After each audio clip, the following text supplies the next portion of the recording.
Good evening, I'm Amna Nawaz. Jeff Bennett is away. On the NewsHour tonight, major airports across the country brace for a cut to air traffic because of the government shutdown, threatening widespread travel disruptions. The president announces a deal that aims to reduce the cost of weight loss drugs. And judges scold federal agents for their treatment of protesters and immigrants in Chicago, a city that's become a target of the Trump administration's crackdown.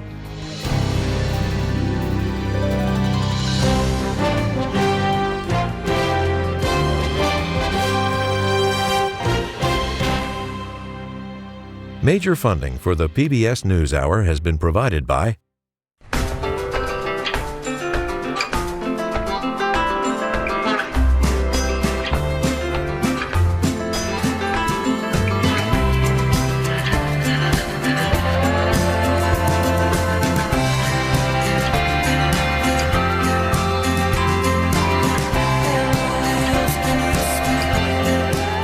moving our economy for 160 years. BNSF, the engine that connects us. Certified financial planner professionals are proud to support PBS NewsHour. CFP professionals are committed to acting in their clients' best interest. More information at letsmakeaplan.org. Friends of the NewsHour, including Robert S. Kaplan and Wendy J. Selden through the Raymond James Charitable Endowment Fund.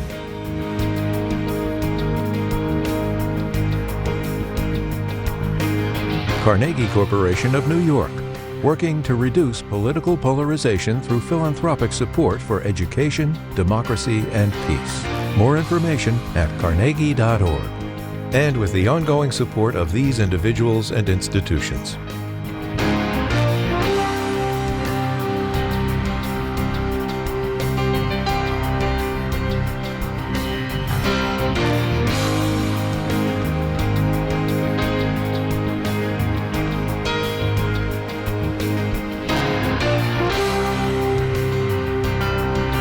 This program was made possible by the contributions to your PBS station from viewers like you. Thank you.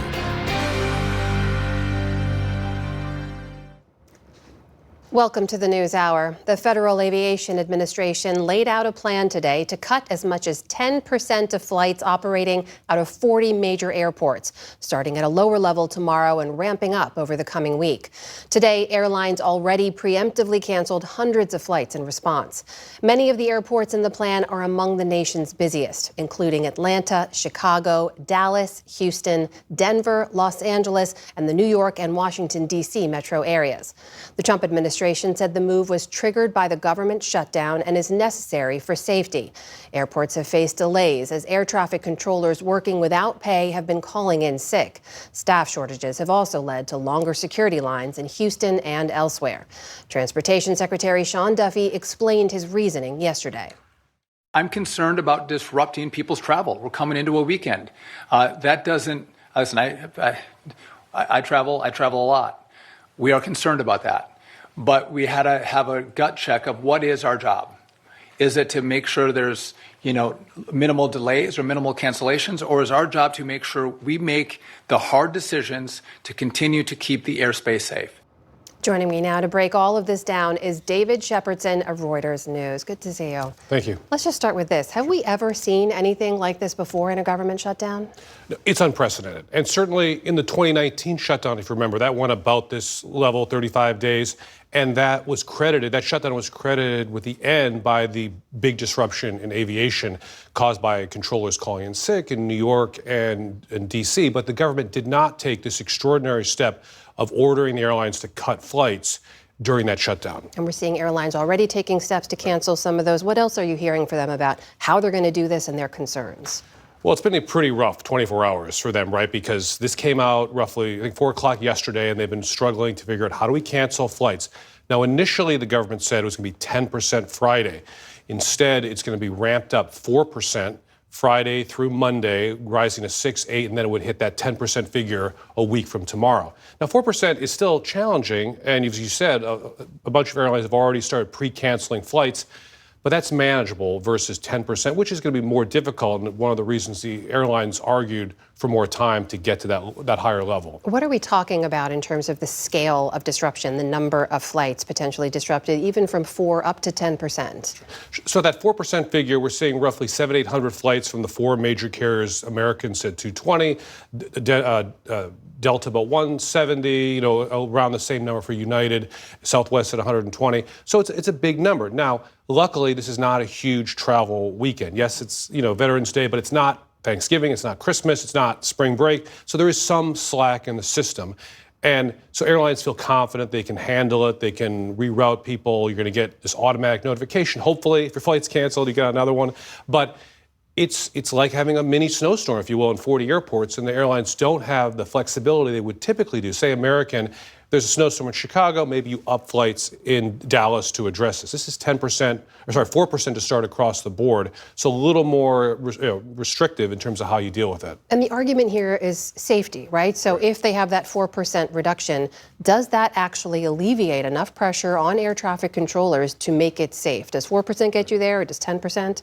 Great question. So let's go back to Halloween, right? We had a major disruption, right? In the New York area, about 80% of the controllers did not show up. At one point, there was only one controller in a center. It was, there were many, many delays. And luckily, it was Halloween where there's less traffic than normal. It wasn't as bad as it could have been.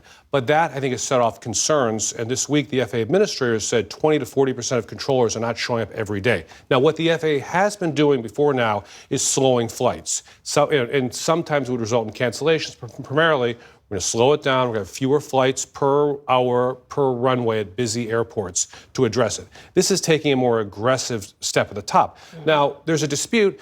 People like the NTSB chair, Jennifer Hamady, say this is great. We need to do this. Democrats like Rick Larsen, who's a top Democrat on the Transportation Committee, says, I want to see the data. What exactly prompted this and why now? And there are some suspicions that this came the day that President Trump said the shutdown might have been partially to blame for the losses in the election, and therefore is politics involved. Well, what do we know about that? Because the fact that the administration changed the plan from the more aggressive 10% right away, kind of dialed it back to 4%, there is the allegation that this is about politics and adding pressure to Democrats to end the shutdown. At a minimum, it sure looks like this is on the fly, and airlines have been really, frustrated, I think, trying to deal with this. I mean, starting with 10, going down to 4. Remember, yesterday it was going to be 4, then 5, then 6%. So it's changed yet again, and this is still a draft order. We don't know for certain that 4% is going to stick. I mean, it seems likely, but we got to see the final paper. So I do think, at a minimum, airlines and some Democrats are saying, why now? Why is it in such flux, and why wasn't this plan more firmly laid out before it got announced? On the other hand, Secretary Duffy would say, look, this has happened before the collision in DCA when 67 people died. There were thousands of reports of near misses. Let's get ahead of it. And we do know the controllers are under severe stress. They're already working 6-day work weeks and 10-hour days before this because of low staffing, and they are under stress. They haven't been paid for 5 weeks. 30 seconds left. What should consumers expect in the day and days ahead because of this? I think you're going to be okay. You're going to get on your flights. You might have a delay. You might get a cancellation, but still 4%. That's 1 out of 25 flights. So hopefully you're one of the 24, other 25. International flights will be fine. But, check with the airlines. Do all the things you're supposed to do. Check the website. Go to the, get there early, and hopefully everything will be okay. Right. And be patient. And be nice to people at the airport, especially those who are not getting paid. That is always good advice. David Shepardson of Reuters, great to see you. Thank you. Thank you. Well, and congressional correspondent Lisa Desjardins joins us now with the latest on Capitol Hill efforts to end this record-long shutdown. So, Lisa, what's the latest? Okay, I've been trying to figure out how to convey this in a clear way because it is very murky and complicated at this moment. This week began, there had been no movement by any leadership on either side. I would say the first 2 days of this week, it was sort of like a football that moved 60 yards down the field. The last 2 days, it's fallen back again another 30 yards. Why? It has to do with the elections and President Trump. There is a potential deal on the table. Let's look at what's in that, for example. One, Democrats in exchange for reopening government would do a few things. One, they would agree that they would sorry, you can't remember graphic from over here. They would pass longer-term funding and a couple of short-term or a couple of appropriations bills. In addition to that, they would also commit to a vote from Republicans on health care subsidies. And there would be something new. Some key Democrats told me today that they want recent mass layoffs to be reversed and blocked going forward. Now, that's the key right there, Amna. That's a new demand from Democrats, and the reason is they have this momentum from the election. You know, millions of people are affected by the shutdown. They're trying to plan finances and figure out what happens next. Is there any indication of when this is going to end? There is some news tonight. A federal judge has ruled that SNAP benefits must be sent in full for the entire month tomorrow. The Trump administration is appealing that, so we will watch that carefully. But I would say tomorrow is the key day. Do Democrats feel pressure because of these FAA closures? Right now, they're telling me they don't. They think Republicans will be blamed for that. They see it as political. So people are missing paychecks. I know one worker whose third paycheck missed tomorrow. The pressure will ramp up, but the politics has gotten more difficult. All right, Lisa Desjardins, thank you as always. Welcome.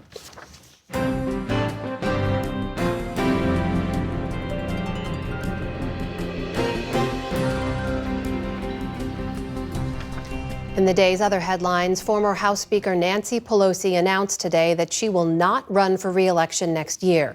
The 85-year-old became the first woman to serve as House Speaker in 2007.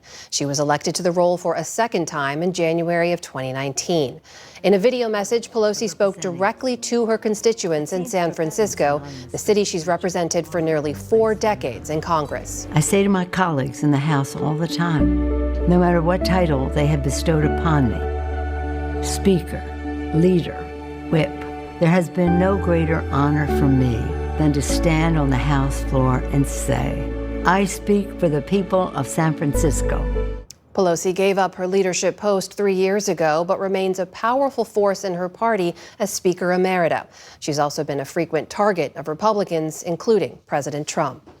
The Supreme Court is letting the Trump administration block transgender and non-binary people from choosing their own gender identity on passports for now. The decision pauses a lower court order that required the government to let people choose male, female, or X on their passports as a lawsuit on the matter plays out. In an unsigned ruling, the court's majority wrote that, quote, displaying passport holders' sex at birth no more offends equal protection principles than displaying their country of birth. The ACLU called the decision a heartbreaking setback for the freedom of all people to be themselves. In Texas, officials say a defensive player for the Dallas Cowboys, 24-year-old Marshawn Kneeland, was found dead today of an apparent suicide. Police in the Dallas suburb of Frisco say Kneeland crashed his vehicle following a chase and then fled the scene on foot. He was later found dead from a self-inflicted gunshot wound. The Cowboys drafted Kneeland last year out of Western Michigan, and he played in Monday night's loss to the Arizona Cardinals. In a statement, the Cowboys organization called Kneeland a beloved teammate. A jury in Virginia has awarded $10 million to Abby Zwerner, the former teacher who was shot by her 6-year-old student in 2023.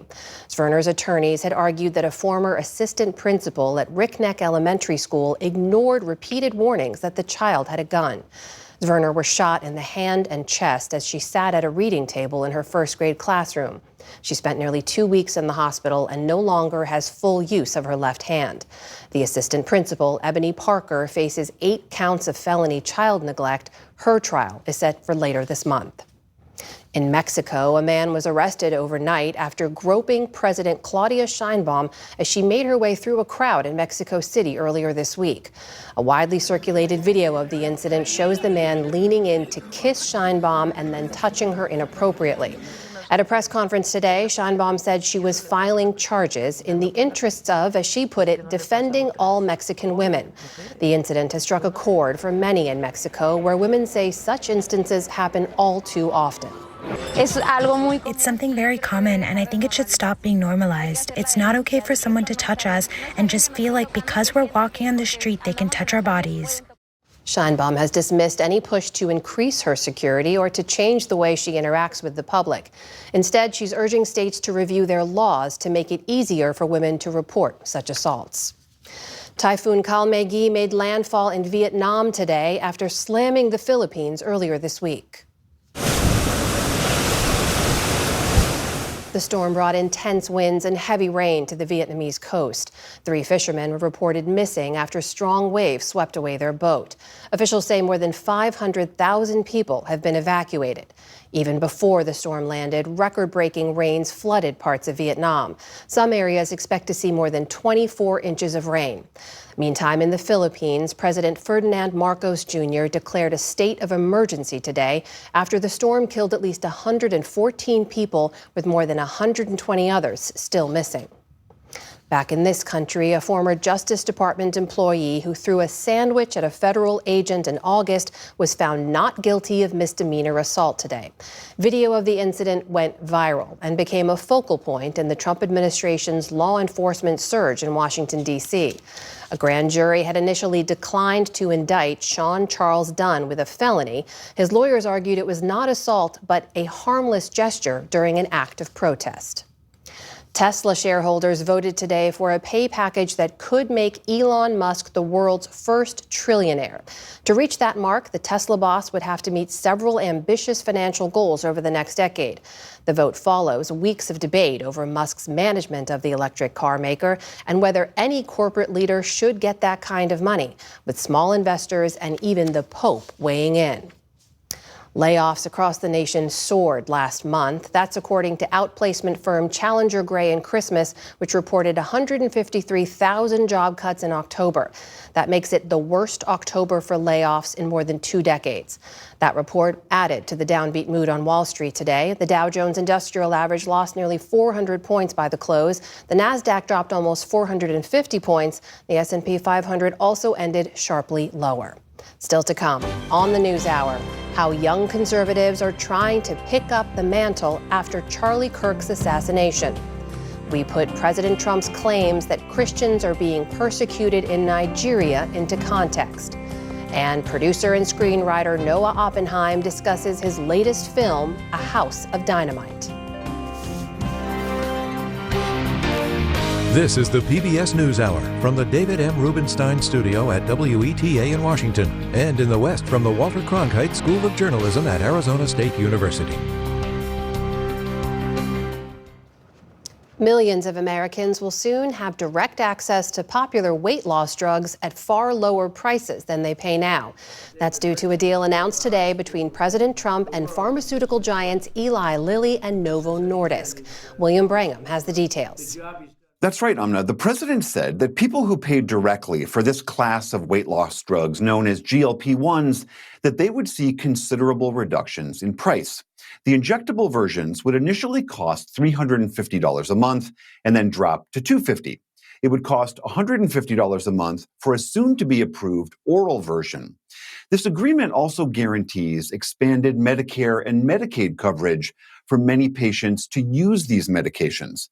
The administration says the drugs will be available on the direct-to-consumer site known as TrumpRx when it's launched in January and via Medicare next summer. Our White House correspondent, Liz Landers, spoke to Dr. Mehmet Oz today. He's the administrator of the Center for Medicare and Medicaid Services. She spoke to him after the announcement about what this could mean. $150 for a pill or $250 for an injection, you'll start taking the medication, and then you'll drop 20% of your weight. You'll have less hypertension, less diabetes. Because of that, you'll have less heart attacks, less renal failure, less dementia, all the things that strip the vitality of the American people away. Medicare patients who are covered will have a monthly copay of $50, and the government will pay less than $250 a month. To qualify, Medicare beneficiaries must have certain medical requirements and conditions. So, for more on this deal and its potential impact, we are joined by Stacy Dusetzina. She's a professor in the Department of Health Policy at Vanderbilt University. Thank you so much for being here. Before we get into the specifics of this deal, what is your overall impression? Is this a good deal for consumers? I think this will be a good deal for some consumers. And there are a lot of details that we need to know about who will benefit, how much they will benefit, and when will they benefit. But the negotiated price that was achieved results in it being a better deal for many people than what we've had up to now. So let's talk first about this, the direct-to-consumer option. This will be drugs sold on the TrumpRx website. People can get injectables for $350 by January. It'll then drop by another $100 over the next 2 years. How meaningful a price decrease is that? I think one of the challenging parts with the price decrease we're hearing about today is that it's not that large of a difference than what was already available to cash paying patients through some of these sites. So let's take, for example, the injectable drugs. They'll have a lower price for the first dose and then a slightly higher price for the next doses. So I think on average for the injectable weight loss medicines, we're talking about $350 a month. Now, that is a difference. So right now, they're roughly $500 a month. So that could improve access for people who don't have coverage through their health insurance plans and who are willing to pay cash. I think one of the challenging parts, though, is that many people can't afford that amount of money. And we know from research that once the price reaches about $100 a month, a lot of people stop taking their medicines because that's a real breaking point for many people when they're thinking about how much they can afford to spend each month on medicine. Right. So that could add up over the course of a year to quite a bit. What about this $150 a month oral pill, the one that's not yet approved? My understanding is the $150, again, is one of those initiation kind of prices. So almost like a teaser rate where you start filling the medicine and then you get adjusted up to a higher price. You know, to the extent that you can see prices eventually get closer to $150, again, I think we'll see more people taking these medicines, and especially in cases where your health insurance may never provide coverage. For example, many people have health insurance plans today that don't cover weight loss as an indication, even though the drugs are available for weight loss specifically. So for that particular group of patients, they may find that the cash pay options are more affordable and the only way that they can access the drugs. Let's pivot now to the Medicare and Medicaid coverage. How much impact will those prices have for patients and for the system overall? Yeah, for the Medicare patients, what we're looking at is a stated price of about $245 a month, and that's the price paid by Medicare and patients together. And they've also reported that Medicare beneficiaries who are filling drugs with that price point would be paying $50. That would be a substantial change from today, and especially when you think about people who have indications that are not currently covered by Medicare. So Medicare, when it set up the Part D prescription drug benefit, banned coverage of drugs for weight loss. So the changes announced today provide a path for coverage of these medications for indications that have not previously been covered. So if you were a Medicare beneficiary and you wanted to fill these medications and you didn't have an indication that was covered, you would be paying the full price of the drug, literally thousands of dollars per month. And so you can imagine that going from thousands of dollars to $50 is a huge change for Medicare beneficiaries.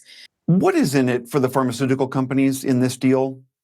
So the companies have made out quite well in this deal. The first is that they avoid the threat of tariffs. The Trump administration had threatened 100% tariff on branded drugs. So through these deals, they're able to escape that threat.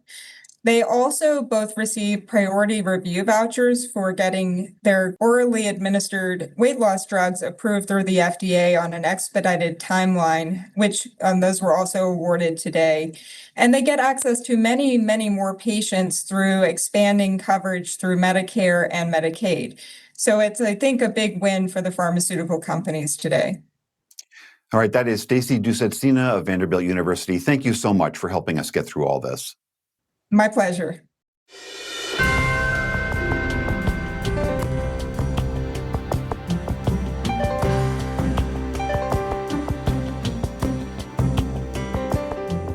A federal judge in Chicago today issued a sharp rebuke of the Trump administration's immigration enforcement tactics, saying federal officers used force against protesters and members of the media that, quote, shocks the conscience. Judge Sarah Ellis said she saw little reason for the force currently used and extended restrictions on federal agents that she issued last month. Chicago has been at the epicenter of the administration's crackdown. Just yesterday, multiple armed ICE agents arrested a daycare worker in front front of children, pulling her out of the building and forcibly detaining her. Late last month, they disrupted a suburban Halloween parade, deploying tear gas and arresting several people as parents and children watched.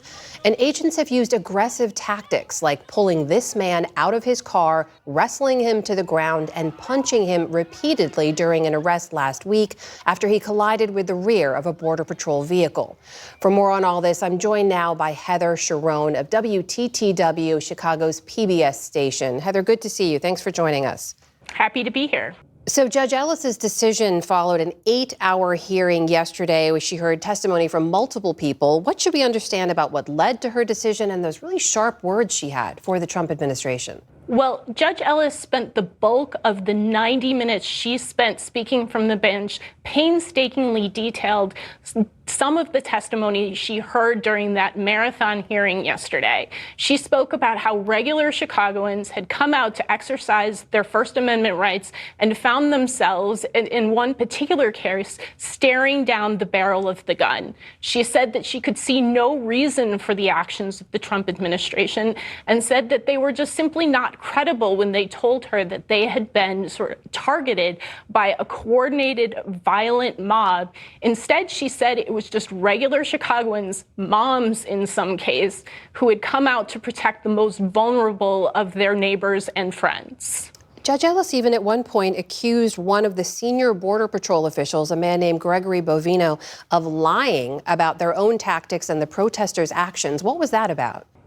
She had very critical remarks about what Gregory Bovino told her. And remember, he has really become the face of President Trump's mass deportation efforts. She said that he admitted that he lied when he said that he had been struck in the head with a rock before deploying tear gas against a crowd in Little Village, which is really the heart of Chicago's Mexican-American community. She also said that he lied when he denied using force against a protester when he was captured on video tackling that man.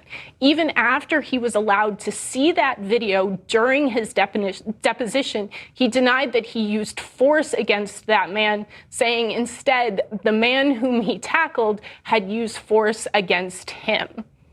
And Heather, we know Chicago and the surrounding areas have really been a focal point for the Trump administration's immigration crackdown.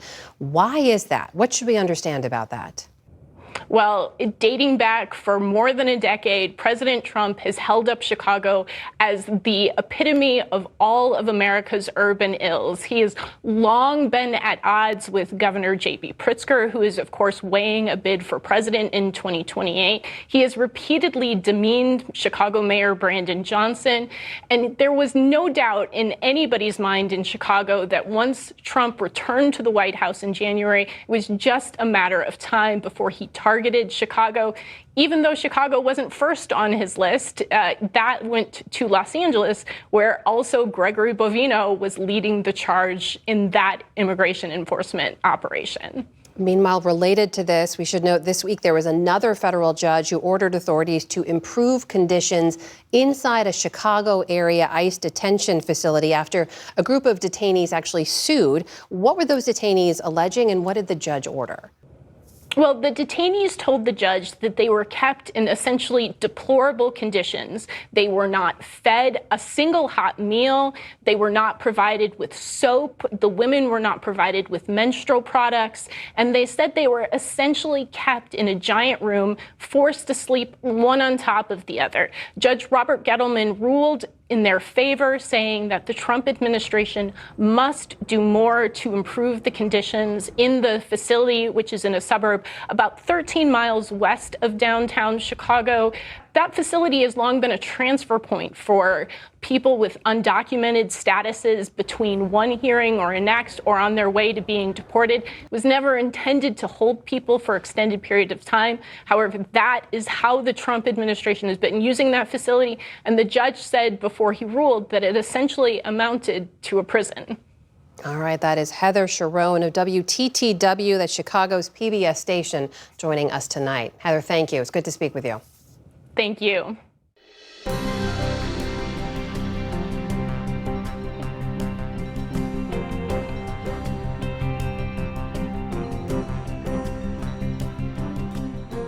The assassination of conservative activist Charlie Kirk sent shockwaves across the nation and sparked questions about the future of his organization, Turning Point USA.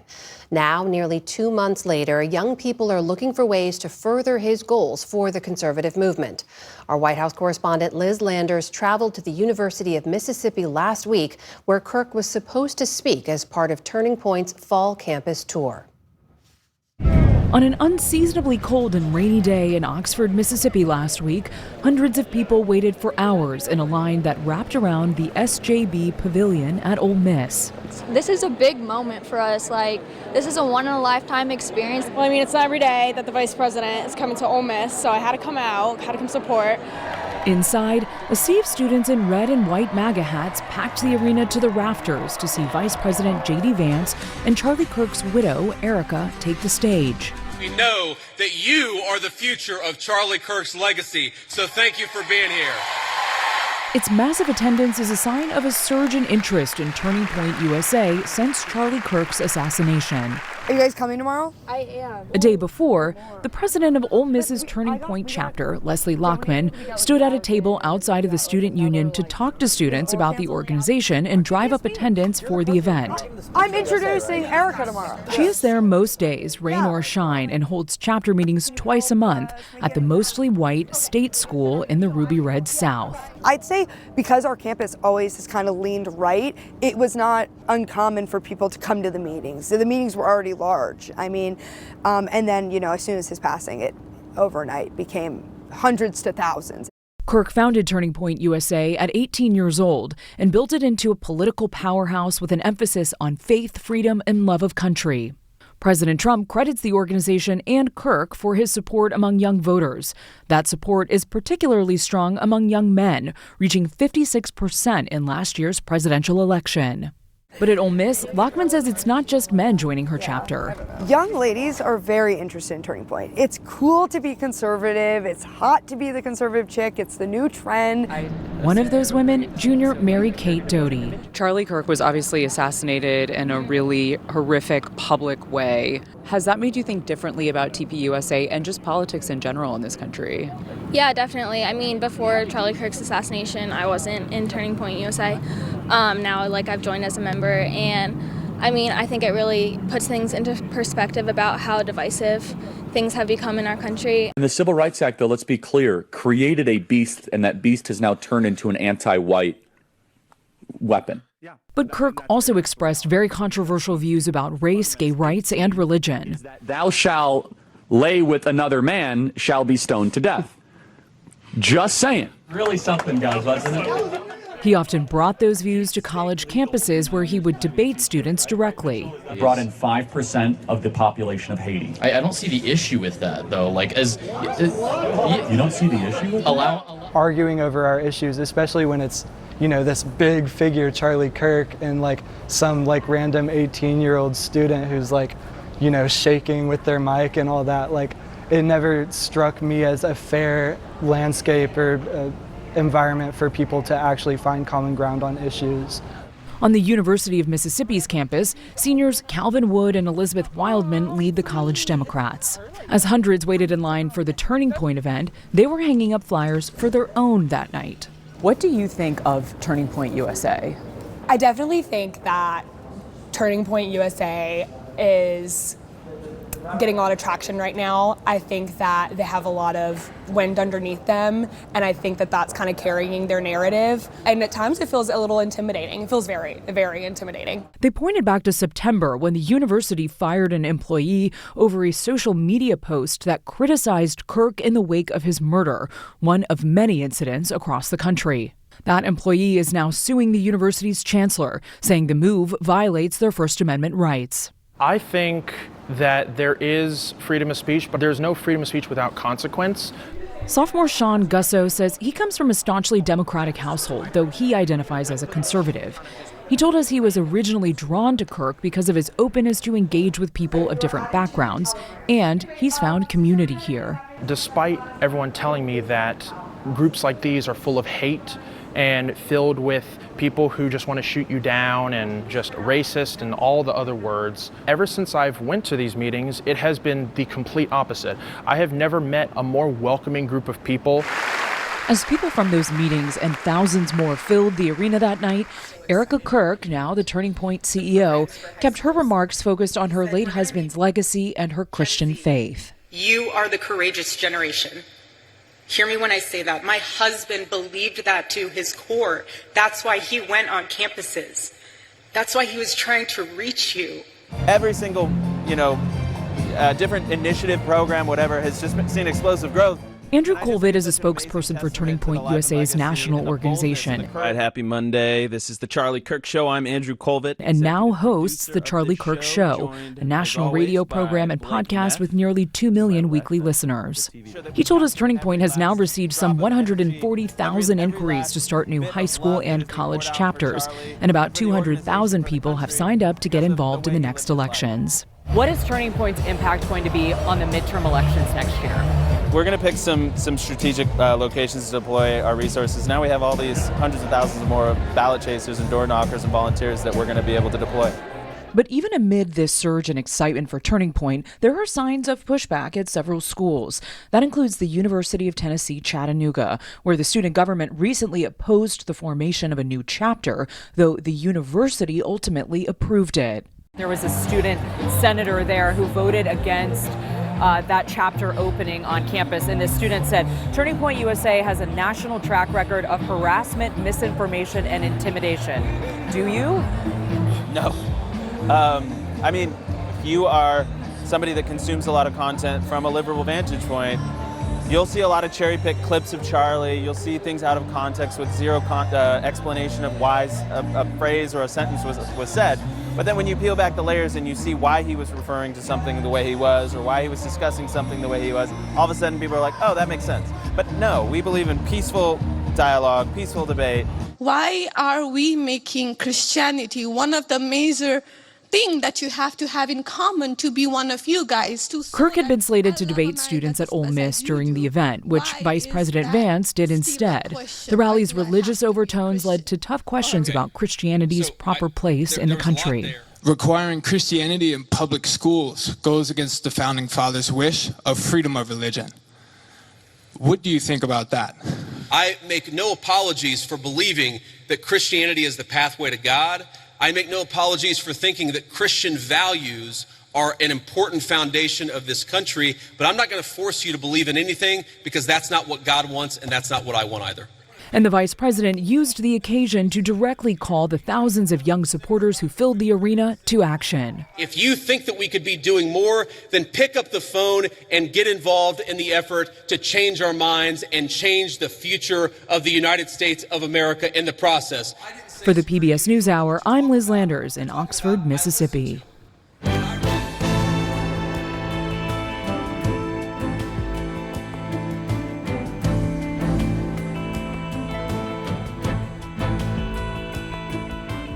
This week, President Trump threatened to send the U.S. military into Nigeria and to cut off American aid for not doing enough to protect Nigerian Christians. Nigeria and its 236 million people comprise the most populous nation in Africa, roughly split between Christians and Muslims.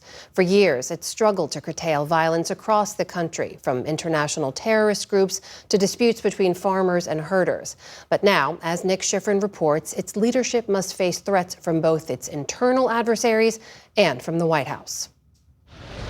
In Nigeria's northeast, the carcass of a truck is still smoking. An office building's facade is burned black, and an army pickup charred beyond recognition. All targets of Islamic State West Africa province, which 2 weeks ago filmed as it torched a military barracks and launched simultaneous attacks across 4 districts. For years, Islamist terrorists have plagued northern Nigeria. Best known as Boko Haram, they haven't only targeted the military.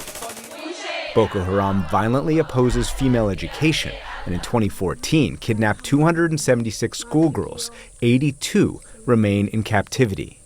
It's bombed mosques, blowing up this place of prayer in 2014, killing 120.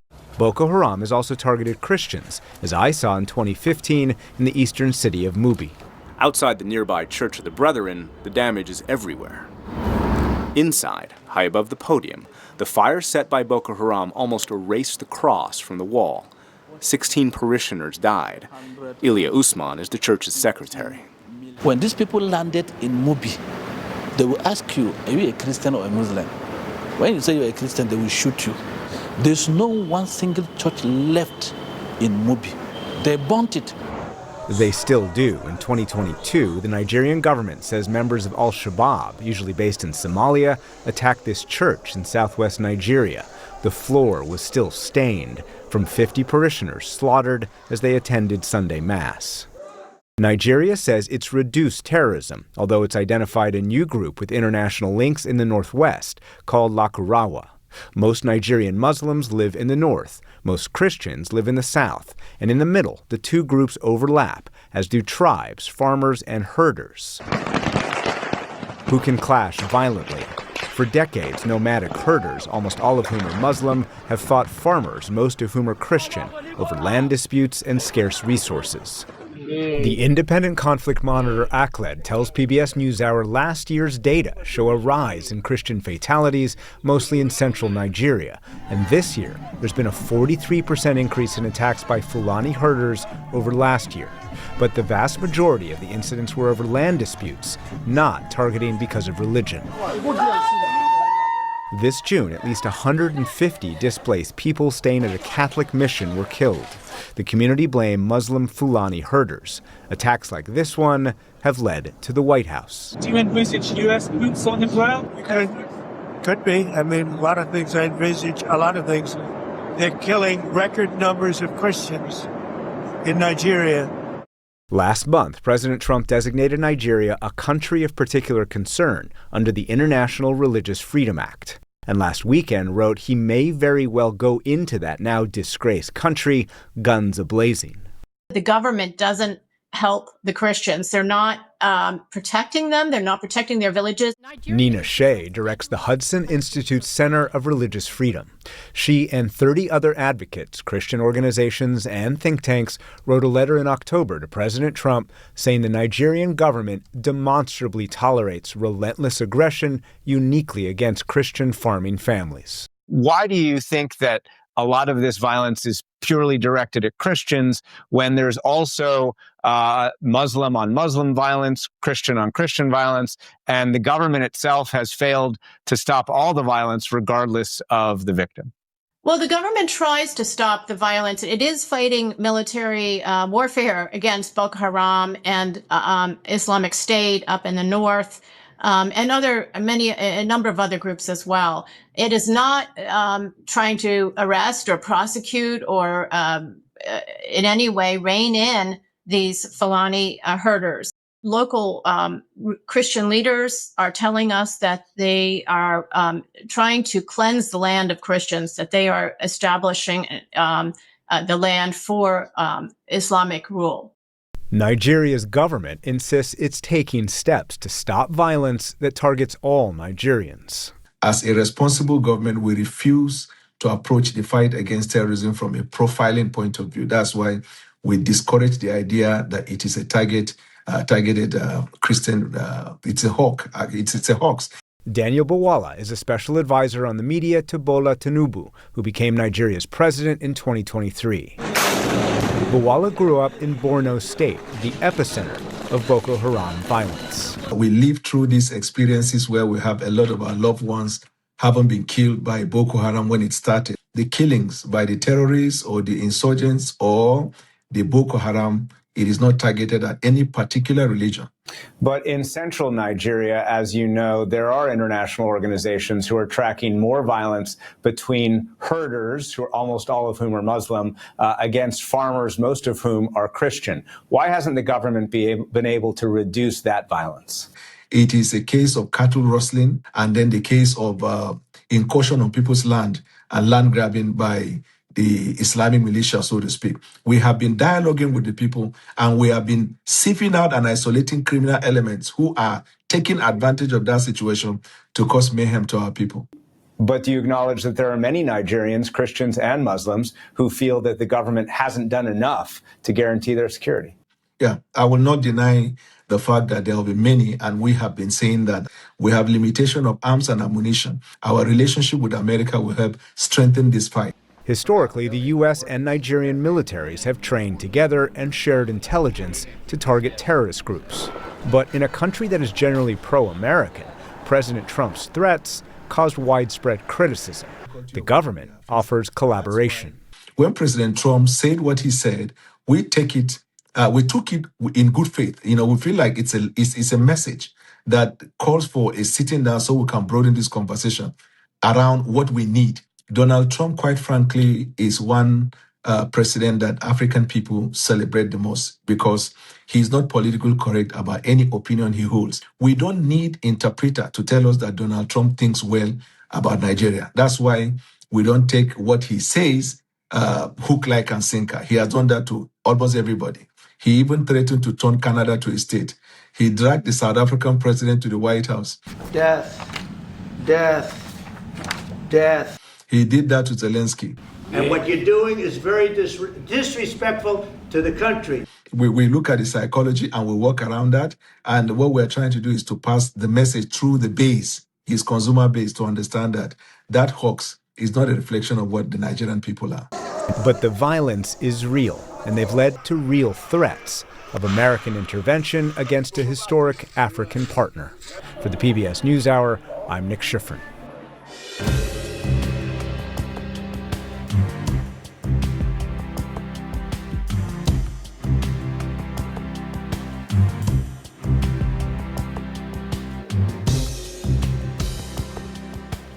The top streaming film on Netflix this week tackles a long-running Hollywood theme, the threat of a nuclear attack. And the discourse around this film has struck a nerve, not just with audiences, but with military defense experts and the Pentagon. Jeff Bennett spoke with Noah Oppenheim, the writer of A House of Dynamite, for our Arts and Culture series, Canvas. In little more than 7 minutes, we will lose the city of Chicago. It's sometime in the near future, and an intercontinental ballistic missile of unknown origin is headed toward the U.S. Get in the car and just start driving. Right? Where? What are you talking about? West, go west as fast as you can. A ticking clock, counting down the minutes until impact, looms over several overlapping storylines. As officials in the Situation Room, troops on a military base, and the president all scramble to respond to potential nuclear annihilation. This is insanity, okay? No, sir. This is reality. This is the fictional world of A House of Dynamite, directed by Academy Award-winning director Kathryn Bigelow. But it's also a scenario that feels eerily timed to this moment, as matters of nuclear brinkmanship dominate the headlines. Written by former NBC News president Noah Oppenheim, the film's striking realism has sparked buzz and even a Pentagon memo disputing its depiction of the U.S. military defense system. 3, 2, 1. But A House of Dynamite has clearly tapped into anxiety over nuclear confrontation, leading to the grim question, just how vulnerable are we? If we do not take steps to neutralize our enemies now, we will lose our window to do so. And screenwriter Noah Oppenheim joins us now. Thanks for being here. Thanks for having me. So this film, instant hit on Netflix, captures 18 minutes of panic as this nuclear weapon is headed toward Chicago. What did you want audiences to take away about the real-world threat of nuclear catastrophe? I think both Kathryn and I wanted to invite a conversation that we thought had been absent for many years. You know, during the Cold War, there was a large body of films that were made tackling this subject matter. The threat of nuclear war was actively debated and discussed. The question of who you wanted to be in charge of our nuclear arsenal was a big part of presidential campaigns and elections. And that has faded since the end of the Cold War and the collapse of the Soviet Union. But the threat of these weapons has not at all subsided. So we wanted to perhaps jolt people back into a conversation about the nuclear threat. And you approached writing this film as a journalist would, talking with top experts, defense officials, to really ground this film in reality. What was that process like?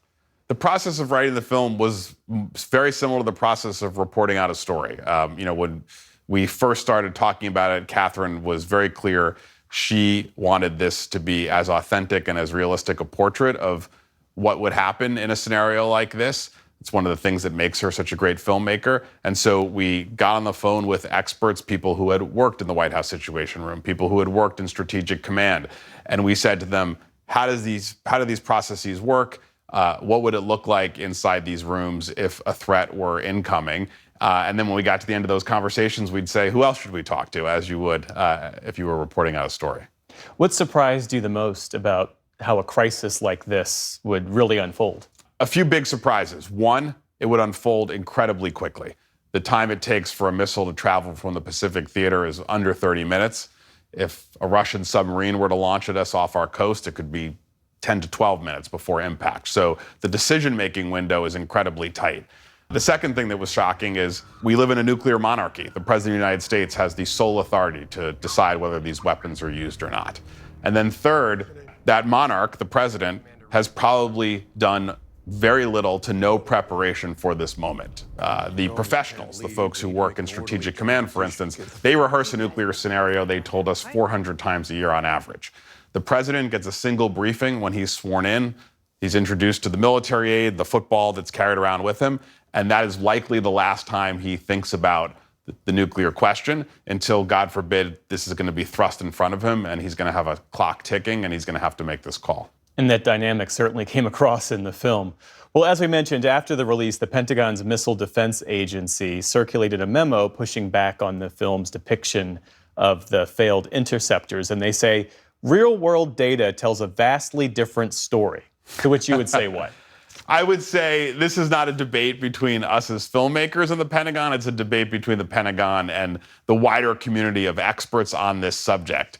Those experts will say the stats that we use in the movie, this idea of it being roughly a coin toss, those stats are accurate. They reflect the results of tests done over the course of many, many years. And, again, this is not for lack of trying. This is not to say we have no missile defense capacity. It's just an incredibly hard problem to solve. And we're not quite there yet. Well, how do you navigate authenticity versus the creative freedom to tell a story to keep audiences engaged? Well, I think you have to make creative choices, of course, but you don't want to make creative choices that fly in the face of reality. You want to choose. You want to make decisions that are, if not probable, then certainly possible. You don't want to depict events that are impossible. You don't want to malign people or institutions. You want to show proper respect. And I think, we worked hard to do that. We have an enormous amount of reverence for the people who work in places like the Situation Room, STRATCOM, Fort Greely, where some of our missile defense capacity is based. These are hardworking professionals who come in every day doing their job to keep us all safe, and we wanted to depict their worlds with as much realism as possible. Working with Kathryn Bigelow, how did your writing process adapt to her style of high-intensity realism? It was a perfect match from the moment we first began speaking. I mean, one of the many things that make her such a legend and such a phenomenal filmmaker is her commitment to authenticity, is her desire to respect the reality of what goes on behind those closed doors. She says, if we're going to take people into a place like the battle deck in STRATCOM, we better depict it realistically. And, as you mentioned, I'm a former journalist, so our sensibilities were very much aligned from day one. Well, I think the prevailing question watching that film is how close to the truth is what we see on screen? Well, thank God we've never seen a scenario in which a missile has been launched at us. But that is probably the biggest creative leap that we take. From the moment that missile is lobbed into the sky, the processes that you see the characters go through, the steps that the Situation Room takes to convene a national security conference call, the effort that FEMA makes to evacuate government officials as part of their continuity of government protocols, the wheels that get set in motion at STRATCOM at Fort Greely. Again, these are all based on conversations that we had with folks who worked in those places and experts who've covered them for many, many years. A House of Dynamite streaming now on Netflix. Noah Oppenheim, it's great to see you. Nice to see you too.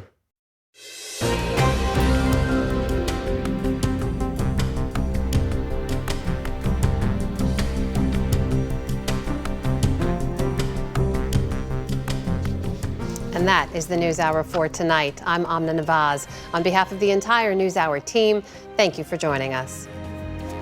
Major funding for the PBS NewsHour has been provided by a successful business owner sells his company and restores his father's historic jazz club with his son. A Raymond James financial advisor gets to know you, your passions, and the way you bring people together. Life well planned.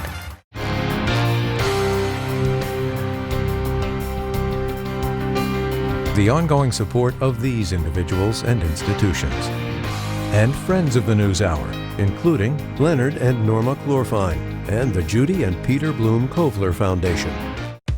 That future? It's out there waiting. And so is everything between now and then. For almost 150 years, One America Financial has believed in the kind of certainty that supports the journey every step of the way. At BDO, I feel like a true individual. People value me for me. They care about what I want, my needs, my career path. I matter here. Certified financial planner professionals are proud to support PBS NewsHour. CFP professionals are committed to acting in their clients' best interest. More information at letsmakeaplan.org. And with the ongoing support of these institutions.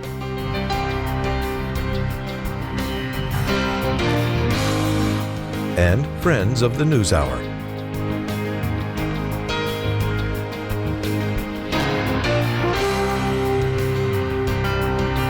This program was made possible by the contributions to your PBS station from viewers like you. Thank you.